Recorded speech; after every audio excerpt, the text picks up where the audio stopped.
Assalamualaikum warahmatullahi wabarakatuh. Perkenalkan, saya Mariska Nurjana dengan NIM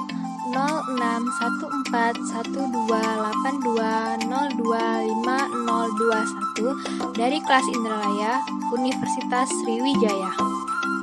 Saya membuat video ini guna untuk memenuhi tugas mata kuliah perkembangan sosial emosional anak usia dini yang diampu oleh Ibu Dr. Ada Syafdaningsi MPD dan Ibu Febrianti Utami MPD. Strategi perkembangan sosial anak usia dini. Strategi perkembangan sosial pada anak usia dini menurut Hairani 2013, aktivitas bermain setiap anak memiliki peranan yang cukup besar dalam mengembangkan kecakapan sosialnya sebelum anak berteman dan anak akan menyediakan mainan dalam menghadapi pengalaman sosialnya.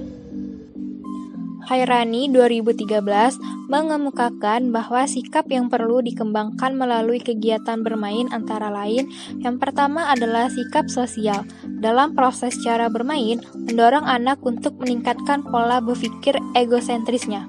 Yang kedua yaitu belajar berkomunikasi. Agar anak dapat bermain dengan baik bersama orang lain, anak harus bisa mengerti sifat dan pergaulan teman-temannya. Yang ketiga yaitu belajar mengorganisasi. Pada waktu anak bermain bersama orang lain, anak juga berkesempatan belajar berorganisasi. Yang terakhir yaitu lebih menghargai orang lain daripada perbedaan yang ada. Berikut tips menstimulasi kemampuan sosial anak seperti dikutip dari laman resmi Kemensos. Yang pertama yaitu latihan bantu diri. Kemampuan bantu diri seperti mandi, berpakaian, dan makan sendiri pada situasi normal kadang-kadang terkendala oleh waktu yang kedekatan sehingga orang tua kemudian melayani anak karena waktu untuk berangkat ke sekolah telah tiba. Hal tersebut menyebabkan anak cenderung mengandalkan orang tua dan kemampuan bantu diri pun menjadi kurang terasa. Padahal, jika ditinjau dari segi usia, sebenarnya anak sudah mampu untuk melakukannya. Waktu anak yang luang selama bersekolah dari rumah dapat dimanfaatkan dengan memberi mereka kesempatan untuk melakukan aktivitas bantu diri secara mandiri. Mungkin memerlukan waktu yang lebih lama. Aktivitas bantu diri yang sebelumnya sama sekali belum dapat dilakukan juga dapat mulai melangkah selama anak berada di rumah secara bertahap. Misalnya, latihan untuk cebok sendiri saat buang air kecil dan buang air besar. Jika selama ini di sekolah atau di luar rumah anak masih terbiasa menggunakan pampers dan tidak terbiasa cebok sendiri.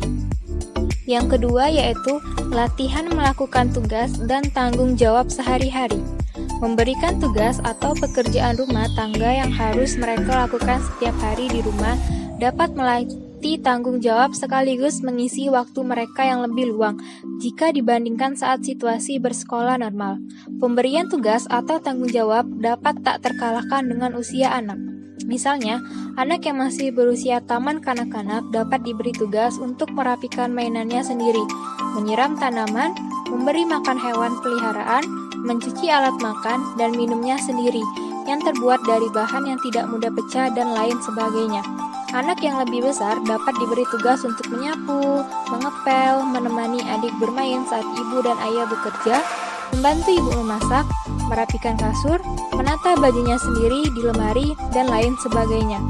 Hal ini perlu diperhatikan dalam hal ini adalah memberi kesempatan pada anak untuk melakukan kesalahan. Seperti orang dewasa yang belajar hal baru, terdapat kemungkinan anak-anak tidak langsung dapat menjalankan tugasnya dengan sempurna. Mungkin juga sering terlupa. Itu adalah hal yang sangat wajar. Yang ketiga yaitu kemampuan berinteraksi. Kemampuan ini termasuk bagaimana anak dapat beradaptasi, menjalin pertemanan, berbagi, masuk, serta berkompetisi secara sehat.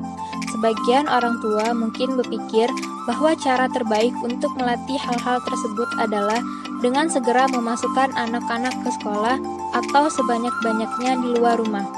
Teori perkembangan salah satunya yang dikemukakan oleh ahli bernama Erik Erikson justru menekankan pentingnya rasa aman dan nyaman anak dalam interaksi dengan orang tua, terutama pada tahun-tahun awal kehidupannya. Saat anak merasakan hubungan yang aman dan nyaman dapat mempercayai orang tua, maka ia akan lebih mudah merasa aman dan nyaman dalam menjalin interaksi yang lebih luas di luar rumah. Oleh karena itu, hal mendasar dan dapat dilakukan di rumah dalam situasi ini adalah meningkatkan kualitas interaksi dengan anak. Kualitas interaksi dapat ditingkatkan dengan meluangkan waktu khusus untuk anak di sela-sela kesibukan layanan rumah maupun pekerjaan. Batasi waktu anak-anak untuk melakukan kegiatan yang pasif seperti menonton TV dan bermain gadget. Matikan TV, abaikan handphone sementara waktu, serta berikan perhatian penuh pada anak. Libatkan diri untuk bermain bersama mereka, atau dapat pula hanya sekedar bercanda dan bercerita. Yang terakhir yaitu kemampuan komunikasi. Bagaimana seorang anak berkomunikasi dengan orang lain di luar rumah akan sangat membantu pengalamannya menjalin komunikasi dengan orang tua di rumah. Orang tua yang membiasakan diri untuk bersikap sopan kepada anak dengan mengucapkan tolong, maaf, dan terima kasih akan menjadi contoh yang baik bagi anak untuk kemudian menerapkannya pada orang lain.